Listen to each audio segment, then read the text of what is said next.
ಶ್ರೀ ಗುರುಭ್ಯೋ ನಮಃ. ಶ್ರೀಮಾತ್ರೆ ನಮಃ. Welcome to Vedajanani. ಶ್ರೀ ಲಕ್ಷ್ಮೀ ಅಷ್ಟೋತ್ತರ ಶತನಾಮ ಸ್ತೋತ್ರಂ. ಓಂ ದೇವ್ಯ ಉವಾಚ. ದೇವದೇವ ಮಹಾದೇವ ತ್ರಿಕಾಲಜ್ಞ ಮಹೇಶ್ವರ ಕರುಣಾಕರ ದೇವೇಶ ಭಕ್ತಾನುಗ್ರಹಕಾರಕ ಅಷ್ಟೋತ್ತರ ಶತಂ ಲಕ್ಷ್ಮ್ಯಾ ಶ್ರೋತುಮಿಚ್ಛಾಮಿ ತತ್ವತಃ. ಈಶ್ವರ ಉವಾಚ. ದೇವಿ ಸಾಧು ಮಹಾಭಾಗೆ ಮಹಾಭಾಗ್ಯಪ್ರದಾಯಕಂ ಸರ್ವೈಶ್ವರ್ಯಕರಂ ಪುಣ್ಯಂ ಸರ್ವಪಾಪ ಪ್ರಣಾಶನಂ ಸರ್ವದಾರಿದ್ರ್ಯಶಮನಂ ಶ್ರವಣಾದ್ ಭುಕ್ತಿಮುಕ್ತಿತಂ ರಾಜವಶ್ಯಕರಂ ದಿವ್ಯಂ ಗುಹ್ಯಾದ್ ಗುಹ್ಯತರಂ ಪರಂ ದುರ್ಲಭಂ ಸರ್ವದೇವಾನಾಂ ಚತುಷ್ಷಷ್ಟಿಕಳಾಸ್ಪದಂ ಪದ್ಮಾದೀನಾಂ ವರಾದಾನಾಂ ನಿಧೀನಾಂ ನಿತ್ಯದಾಯಕಂ ಸಮಸ್ತದೇವ ಸಂಸೇವ್ಯಂ ಅನಿಮಾದ್ಯಷ್ಟಸಿದ್ಧಿದಂ किमत्र बहुनोक्तेन देवी प्रत्यक्षदायकं तव प्रीत्याद्य वक्ष्यामि समाहितमनः शृणु. अष्टोत्तरशतस्यास्य महालक्ष्मीस्तु देवता क्लीं बीजं पदमित्युक्तं शक्तिस्तु भुवनेश्वरी अङ्गन्यासकरन्यास स इत्यादि प्रकीर्तितः.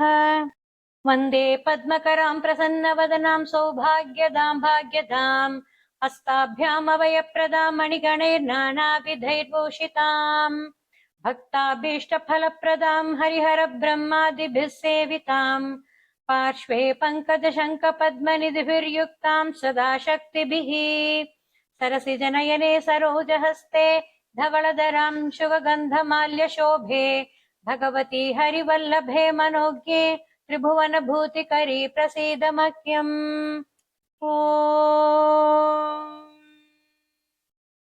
प्रकृतिं विकृतिं विद्यां सर्वभूतहितप्रदां श्रद्धां विभूतिं सुरभिं नमामि परमात्मिकां वाचं पद्मालयां पद्मां शुचिं स्वाहां स्वधां सुधां धन्यां हिरण्मयीं लक्ष्मीं नित्यपुष्टां विभावरीं आदितिं च दितिं दीप्तां वसुधां वसुधारिणीं नमामि कमलां कान्तां कामाक्षीं क्रोधसम्भवाम् अनुग्रहप्रदां बुद्धिम् अनघां हरिवल्लभाम् अशोकाममृतां दीप्तां लोकशोकविनाशिनीं नमामि धर्मनिलयां करुणां लोकमातरम् पद्मप्रियां पद्महस्तां पद्माक्षीं पद्मसुन्दरीम् पद्मोद्भवां पद्ममुखीं पद्मनाभप्रियां रमां पद्ममालाधरां देवीं पद्मिनीं पद्मगन्धिनीं पुण्यगन्धां सुप्रसन्नां प्रसादामुखीं प्रभां नमामि चन्द्रवदनां चन्द्रां चन्द्रसहोदरीं चतुर्भुजां चन्द्ररूपाम् इन्दिराम् इन्दुशीतलाम्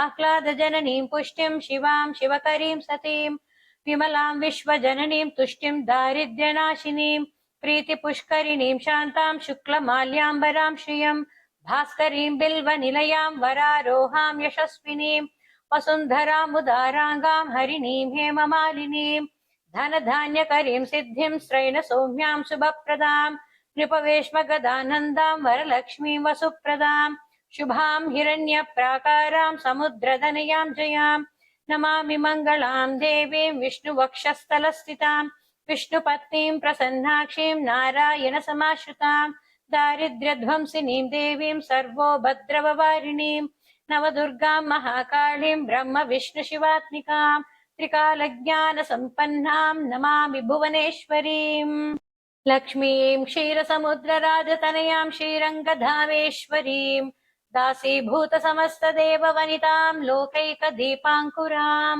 श्रीमन्मन्दकटाक्षलब्धविभवद्ब्रह्मेन्द्रगङ्गाधरां त्वां त्रैलोक्यकुटुम्बिनीं सरसिजां वन्दे मुकुन्दप्रियाम् मातर्नमामि कमले कमलायताक्षी श्रीविष्णुहृत्कमलवासिनी विश्वमातः क्षीरोदजे कमलकोमलगर्भगौरी लक्ष्मी प्रसीद सततं तमतां शरण्ये त्रिकालं यो जपेत् विद्वान् षण्मासं विजितेन्द्रियः दारिद्र्यध्वंसनं कृत्वा सर्वमाप्नोत्यतः देवी नाम सहस्रेषु पुण्यमष्टोत्तरं शतम् येन श्रियमवाप्नोति कोटिजन्म दरिद्रतः भृगुवारे शतं धीमान् पठेत् वत्सरमात्रकम् अष्टैश्वर्यमवाप्नोति कुपेर इव भूतले दारिद्र्यमोचनं नाम स्तोत्रम् अम्बापरं शतम् येन श्रियमवाप्नोति कोटिजन्म दरिद्रतः भुक्त्वा तु विपुलान् भोगान् अन्ते सायुज्यमाप्नुयात्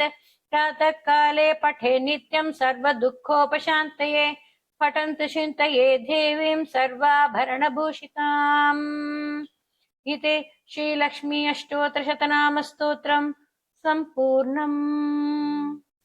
I request you to subscribe to Veda Janani and hit a like and share with your family and friends.